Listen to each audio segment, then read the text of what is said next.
Hello friends, Rajasthan important notes series श्रृंखला के अंतर्गत आज हम पढ़ेंगे बैराट सभ्यता के बारे में तथा साथ ही इससे जुड़े प्रत्येक इम्पोर्टेंट फैक्ट्स एवं क्वेश्चंस पर डिस्कस करेंगे जो आगामी परीक्षा में आपके सिलेक्शन के लिए बहुत ही उपयोगी साबित होंगे। तो चलते हैं अपने टॉपिक की तरफ। आज के इस टॉपिक में हम पढ़ने वाले हैं बैराट सभ्यता के बारे में। बैराट स्थल को प्राचीन काल में विराट नगर के नाम से जाना जाता था। समझने वाली बात यह है कि जो बैराट स्थल है जिसको वर्तमान में बैराट के नाम से जानते हैं, यह महाभारत के काल में यानी महाभारत काल में विराट नगर के नाम से जाना जाता था। और यह उस समय मत्स्य जनपद की क्या थी, राजधानी थी। अगर पूछा जाए कि महाजनपद काल में यानी जनपद काल में मत्स्य जनपद की राजधानी क्या थी, विराट नगर थी या बैराट थी, ये बात नोट कर लेना है। ये बात आपको समझ में आ जानी चाहिए कि महाजनपद काल के अंतर्गत 16 महाजनपद माने गए हैं बौद्ध और जैन ग्रंथों में। ठीक है, बौद्ध ग्रंथ अंगुत्तर निकाय के अनुसार 16 महाजनपद थे, उनमें से यह मत्स्य एक जनपद था और इस जनपद की राजधानी क्या थी, विराट नगर, जिसको हम वर्तमान में बैराट के नाम से जानते हैं। बात करें इसकी अवस्थिति के बारे में कि यह कहाँ अवस्थित है, तो यह बाणगंगा नदी के किनारे अवस्थित है और जो स्थान है वो है राजस्थान का जो जयपुर जिला है, उस जयपुर जिले की शाहबाद तहसील में ये बैराट स्थल पड़ता है।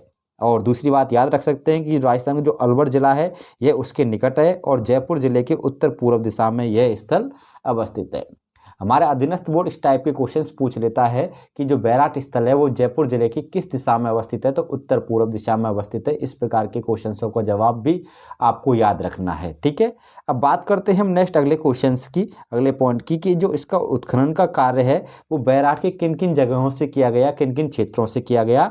तो बैराट के 4 ऐसे उत्खनन क्षेत्र हैं जहाँ से बैराट स्थल की का उत्खनन का कार्य किया गया बैराट में। देखिए, बैराट में बीजक की पहाड़ी से, भीम जी की डोंगरी से, गणेश या मोटी डोंगरी से और महादेव जी की डोंगरी से, यानी ये बैराट की 4 पहाड़ियां हैं या 4 स्थल भी कह सकते हैं। इन स्थलों से उत्खनन का कार्य किया गया था। ये बात याद रखना, ये क्वेश्चंस पूछे जाते हैं एग्जाम में कि निम्न में से किस क्षेत्र से बैराट का उत्खनन नहीं किया गया या निम्न में से किस क्षेत्र से बैराट के उत्खनन का कार्य किया गया। अधीनस्थ बोर्ड है, वो कैसे भी क्वेश्चंस पूछ सकता है, चाहे आरपीएससी बोर्ड हो। इस बात को अवश्य नोट कर लेना है आप सभी को।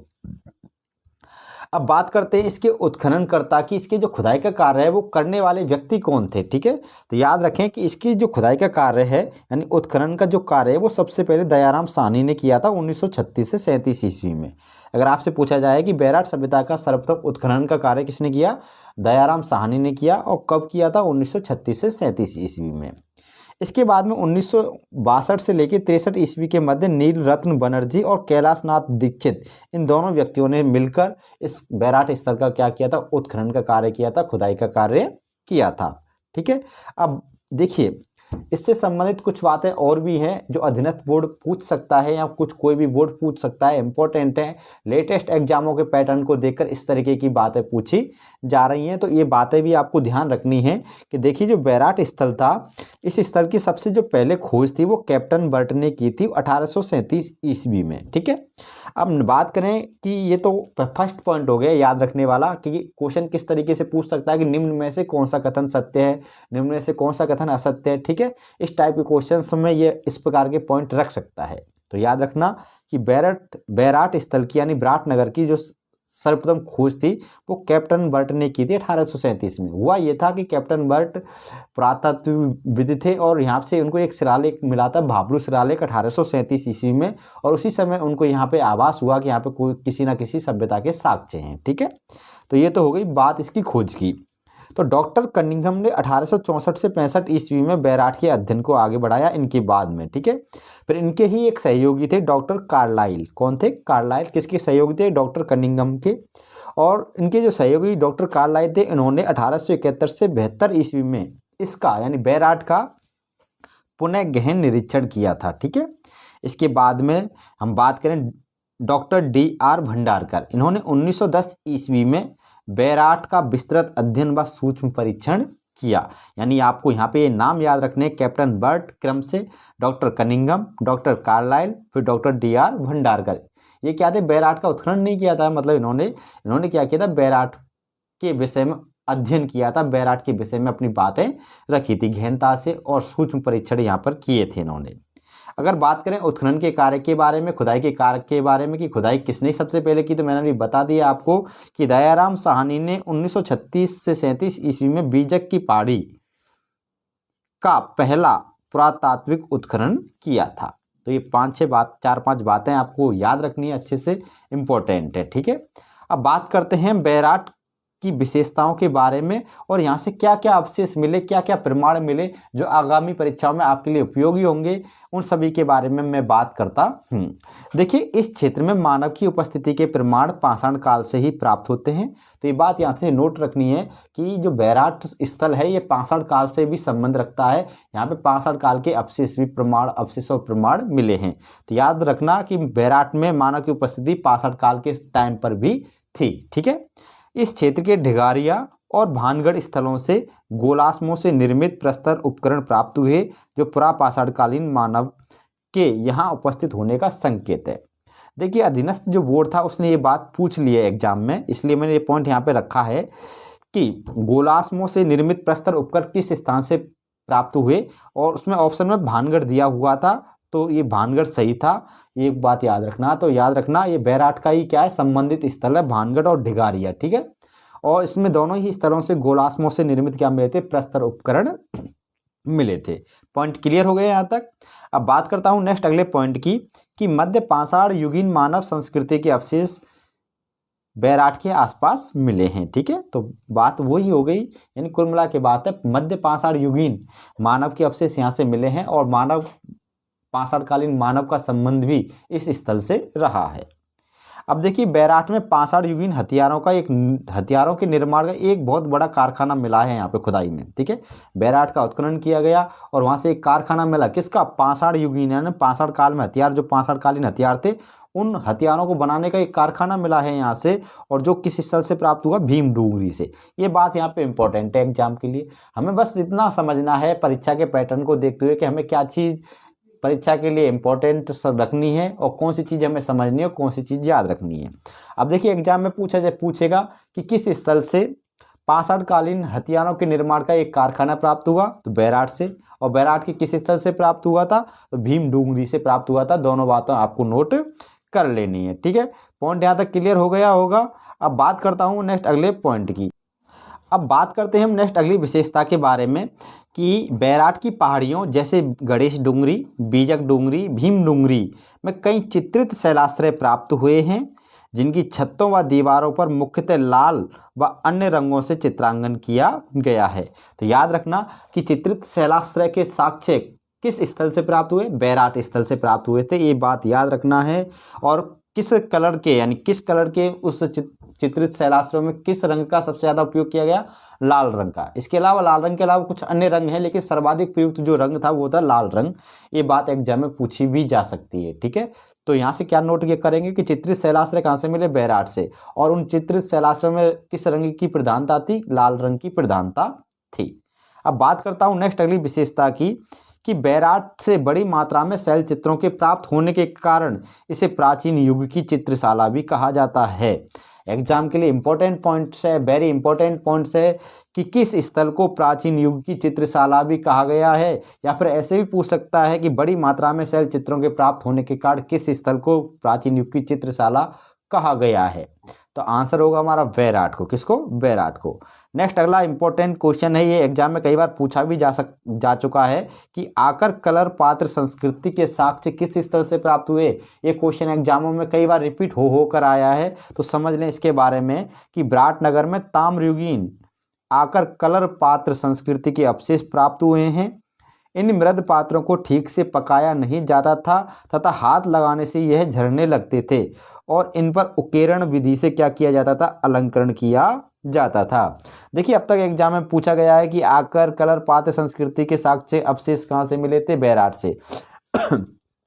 वो आपसे ये भी पूछ सकता है कि जो आकर कलर पात्र संस्कृति है, इसके जो अवशेष हैं इन पात्रों के, वो किस युग से संबंधित हैं, तो ताम्र युग से संबंधित है। ये बात आपको नोट रखनी है। देखिए, बात करते हैं नेक्स्ट अगली विशेषता की कि विराटनगर से प्राप्त संस्कृतियों के साक्ष्यों का क्रम। देखिए, यहाँ से कौन कौन सी संस्कृतियाँ मिली, किन किन संस्कृतियों के साक्ष्य मिले। अब उन सभी संस्कृतियों के साक्ष्यों के बारे में हम यहाँ पे पढ़ेंगे। देखिए यहाँ से पुरा पाषाणकालीन और मध्य पाषाणकालीन संस्कृति के साक्ष्य मिले सबसे पहले। फिर उसके बाद में यहाँ से आकर कलर पात्र संस्कृति के साक्ष्य मिले जो ताम्रयुग से संबंधित थे। उसके बाद में यहाँ के उत्खनन से मिले काले व लाल मृदभांड संस्कृति के पात्र मिले थे, जिनको हम ब्लैक एंड रेड वेयर भी कहते हैं, जो आहड़ या बनास संस्कृति के टाइम से या उससे संबंधित यानी संबंध रखते हैं। इसके बाद में यहाँ से चित्रित सलेटी धूसर मृदभांड संस्कृति के साक्ष्य मिले, ठीक है, जो उत्तर वैदिक कालीन संस्कृति से यानी महाभारत कालीन यानी आर्य सभ्यता के टाइम की बात है, यानी वैदिक सभ्यता वैदिक कालीन क्या है, ये संस्कृति के साक्ष्य हैं। इसके बाद में यहाँ से काली पॉलिश युक्त मृदभांड मिले हैं जो मौर्य काल से संबंध रखते हैं, मौर्यकालीन हैं, ठीक है। तो यानी हम कुल मिला के कह सकते हैं इतनी सारी संस्कृतियों के साक्ष्य कहाँ से मिले हैं, बैराट से मिले हैं। वेरी इंपॉर्टेंट पॉइंट्स है ये। अब बात करता हूँ नेक्स्ट अगली विशेषता की कि उत्तर भारतीय काले चमकीले मृदभांड वाली संस्कृति का प्रतिनिधित्व करने वाले स्थलों में राजस्थान में सबसे महत्वपूर्ण प्राचीन स्थल कौन सा है, विराटनगर है। वेरी इंपॉर्टेंट है, क्वेश्चन एग्जाम में पूछा जाता है कि भाई उत्तर भारतीय काले चमकीले मृदभांड वाली संस्कृति का प्रतिनिधित्व करने वाले स्थलों में राजस्थान का सबसे महत्वपूर्ण प्राचीन स्थल कौन सा है, तो विराटनगर है। Point clear. बात करता हूं नेक्स्ट अगली विशेषता की कि बैराट से प्राप्त काले व लाल मृदभांडों पर यानी ब्लैक एंड रेड वेयर्स पर कोई चित्रकारी नहीं थी। ये विशेषता याद रखना, एग्जाम में रखेगा इस पॉइंट को कि भाई बैराट से जो काले और लाल यानी ब्लैक एंड रेड वेयर यानी काले और लाल मृदभांड मिले उन पे तो कोई चित्रकारी नहीं थी, लेकिन आहड़ संस्कृति से यानी आहड़ से भी इसी प्रकार के मृदभांड मिले हैं, लेकिन उन पे क्या थी, सफ़ेद रंग की चित्रकारी थी। ये बात नोट कर लेना, दोनों के मध्य यानी आहड़ से भी ब्लैक एंड रेड वेयर्स मिले हैं और बैराट से भी मिले हैं, लेकिन दोनों के बर्तनों में अंतर है, उन पे चित्रकारी नहीं थी और आहड़ से प्राप्त बर्तनों पे क्या थी, मिट्टी के बर्तनों पे सफ़ेद रंग की चित्रकारी थी। Point clear. बात करता हूं नेक्स्ट अगले पॉइंट की कि बैराट के उत्खनन से प्राप्त मृदभांडों पर स्वास्तिक चिन्ह व त्रिरत्न चक्र के क्या मिले हैं, चिन्ह बने हुए मिले हैं। ये पॉइंट इंपॉर्टेंट है। यानी किस स्तर से प्राप्त मृदभांडों पर स्वास्तिक व त्रिरत्न चक्र के चित्रांकन अंकित हैं, तो आपको बता देना है बैराट से। बात करता हूं नेक्स्ट अगली विशेषता की कि बैराट के उत्खनन से प्राप्त ईंटों पे विशेष ध्यान देना, और जो यहाँ से प्राप्त जो ईंटें हुई हैं वो किसके समान है, मोहनजोदड़ो से प्राप्त ईंटों से के समान है, उनसे मिलती जुलती ईंटें हैं। जैसी हमें मोहनजोदड़ो की खुदाई से जैसी ईंटें मिली थी, सेम उसी प्रकार की ईंटें हमें बैराट की खुदाई से मिली हैं। Point clear. नेक्स्ट अगली विशेषता के बारे में बात करें कि बैराट सभ्यता के लोग लोहा धातु से यानी लौह धातु से परिचित थे, जानकार थे, यानी ये लोहे के बारे में अच्छे से जानते थे। और यहाँ से प्राप्त लोहे उपकरण में यानी लौह उपकरणों में लोहे के तीर मिले हैं और भाले सर्वाधिक महत्वपूर्ण, यानी यहाँ से प्राप्त जो जितने भी लौह उपकरण हैं, लोहे के उपकरण हैं, उनमें सबसे ज़्यादा इंपॉर्टेंट उपकरण कौन से हैं, लोहे के तीर और भाले। बात करते हैं नेक्स्ट अगले पॉइंट में कि बैराट से मौर्यकालीन सभ्यता के अवशेष भी मिले हैं। यह मौर्य काल में बौद्ध धर्म का एक क्या था, प्रमुख केंद्र था। ये इंपॉर्टेंट है कि राजस्थान में बौद्ध धर्म का प्रतिनिधित्व करने वाला स्थल कौन सा है, तो बैराट है। यानी राजस्थान में मौर्यकालीन सभ्यता के साक्ष्य किस स्थल से मिले हैं, बैराट से मिले हैं। इंपॉर्टेंट पॉइंट्स हैं दोनों, एग्जाम में कई बार रिपीट होकर पूछे जाते हैं। याद रखना कि बैराट से मौर्यकालीन सभ्यता के साक्ष्य मिले और बौद्ध धर्म का ये क्या था, बैराट बहुत एक प्रमुख स्थल था, इंपॉर्टेंट मोस्टली इंपॉर्टेंट क्या था, ये स्थल था। ठीक है। अब बात करता हूँ नेक्स्ट अगली विशेषता की कि विराटनगर से अशोककालीन ब्राह्मी लिपि की अक्षर युक्त ईंटें प्राप्त हुई हैं। अब ईंटों के बारे में दो क्वेश्चन आ गए, यहाँ की ईंटें कैसी मिली हैं, मोहनजोदड़ो के समान मिली हैं, लेकिन यहाँ से कुछ ईंटें ऐसी भी मिली हैं कि अशोक के टाइम में जो ब्राह्मी लिपि लिखी जाती थी, उस ब्राह्मी लिपि में लिखी हुई बातें हैं, उस पर ब्राह्मी लिपि से अंकित कुछ ईंटें यहाँ से मिली हैं। कहाँ से, विराटनगर से मिली हैं। ठीक है। बात करता हूँ नेक्स्ट अगले क्वेश्चंस की कि 1999 ईस्वी में बीजक की पहाड़ी से अशोककालीन गोल बौद्ध मंदिर जो 27 फुट व्यास था इसका, ठीक है, और बौद्ध स्तूप बौद्ध मठ के अवशेष प्राप्त हुए हैं जो हीनयान संप्रदाय से संबंधित हैं। इंपॉर्टेंट स्टार लगा लो, एग्जाम में भाई घुमा फिरा के ये पॉइंट पूछा जाएगा, 101% आता है इसमें से। देखिए भाई कि बीजक क्वेश्चन कैसे पूछेगा कि किस स्थल से गोल बौद्ध मंदिर के साक्ष्य प्राप्त हुए, तो आपको बता देना बैराट से। अगर वो पूछे कि बैराट से प्राप्त गोल बौद्ध मंदिर का व्यास कितना है, तो 27 फुट बता देना है। या पूछे कि किस स्थल से गोल बौद्ध मंदिर या बौद्ध स्तूप, बौद्ध मठ के साक्ष्य मिले हैं, बैराठ से मिले हैं। अगर ये पूछ ले कि बैराठ के किस स्थल से यानी किस क्षेत्र से गोल बौद्ध मंदिर के साक्ष्य मिले हैं, तो बीजक की पहाड़ी से मिले हैं। या फिर बैराठ से प्राप्त बौद्ध संस्कृति के जो साक्ष्य हैं वो किस संप्रदाय से संबंधित हैं, हीनयान संप्रदाय से संबंधित है। इस टाइप के क्वेश्चंस वो अगर आपसे पूछता है तो आप उन सभी को सॉल्व यहाँ से कर सकते हैं। नेक्स्ट अगली जो विशेषता वो ये है हमारी कि यहाँ से मौर्य सम्राट अशोक के काल में उत्कीर्ण 2 शिलालेख भी प्राप्त हुए हैं, जो बहुत इंपॉर्टेंट है और एग्जाम में राजस्थान में तो ये इन शिलालेखों में से क्वेश्चन आते ही आते हैं, उनका खूब प्रचलन है, इस बात को नोट रखना है आपको। अब वो दोनों शिलालेखों के बारे में जान लेते हैं, कौन कौन से शिलालेख मिले थे यहाँ से बैराठ से। तो पहला शिलालेख है भाब्रू शिलालेख या भाब्रू अवलेख, ठीक है। और ये कहाँ से मिला था, बैराठ के उत्खनन से ही मिला था। तो देखिए भाब्रू अवलेख के बारे में जान लो कि जो भाब्रू अवलेख है इसकी जो खोज है 1837 ईस्वी में कैप्टन वर्ट ने बीजक की पहाड़ी से की थी। इसके बारे में हम पहले भी डिस्कस कर चुके हैं। इसे त्रिरत्न अवलेख भी कहा जाता है क्योंकि इसमें अशोक द्वारा बुद्ध, धम्म और संघ यानी बौद्ध त्रिरत्न में आस्था प्रकट की गई है। कैप्टन किटोई ने इसका क्या किया, लिथोग्राफ तैयार कर इसका लिप्यांतरण और अनुवाद किया था, ठीक है। लिप्यांतरण का मतलब है कि यानी जो यहाँ पे इस भाब्रू शिलालेख को जो भी जिस भी लिपि में लेख लिखे गए थे उनको दूसरी लिपि में इन्होंने लिखा और उसका अनुवाद किया था कैप्टन किटोई ने। और वर्तमान में जो यह अभिलेख है भाब्रू अभिलेख, ये कोलकाता संग्रहालय में सुरक्षित है। इस कारण से बैराठ कोलकाता शिलालेख भी कहा जाता है, यानी बैराठ कोलकाता शिलालेख भी कहते हैं किसको, भाब्रू शिलालेख को। इंपॉर्टेंट पॉइंट्स हैं ये सारे, नोट कर लेना। अब बात करता हूँ दूसरे शिलालेख की, और यहाँ से एक और शिलालेख प्राप्त हुआ था जिसको हम बैराठ अभिलेख या बैराठ शिलालेख भी कहते हैं। और जो इस अभिलेख है इसकी जो खोज की थी 1871-72 ईस्वी में डॉक्टर कार्लाइल ने भीमसेन की पहाड़ी से की थी। यानी भाब्रू जो शिलालेख है वो कहाँ से मिला, बीजक की पहाड़ी से। और जो बैराठ अभिलेख है ये कहाँ से मिला, भीमसेन की पहाड़ी से मिला। और इस अभिलेख को पाषाण लेख भी कहते हैं क्योंकि जो ये अभिलेख है एक पाषाण यानी एक चट्टान पर लिखा हुआ था, ठीक है। तो बात ये समझ गई दोनों अभिलेखों के बारे में। और इन्हीं अभिलेखों से ये सिद्ध होता है कि राजस्थान में क्या था, मौर्य प्रशासन था, यानी राजस्थान में भी मौर्य शासन था। इन अभिलेखों से ये बात सिद्ध होती है, इस बात को समझना, ठीक है। क्योंकि सम्राट अशोक के अभिलेख जहाँ जहाँ जिन जिन स्थानों पे मिले हैं वो उसके द्वारा विजित किए हुए क्षेत्र ही थे, ठीक है। ये बात नोट हो गई।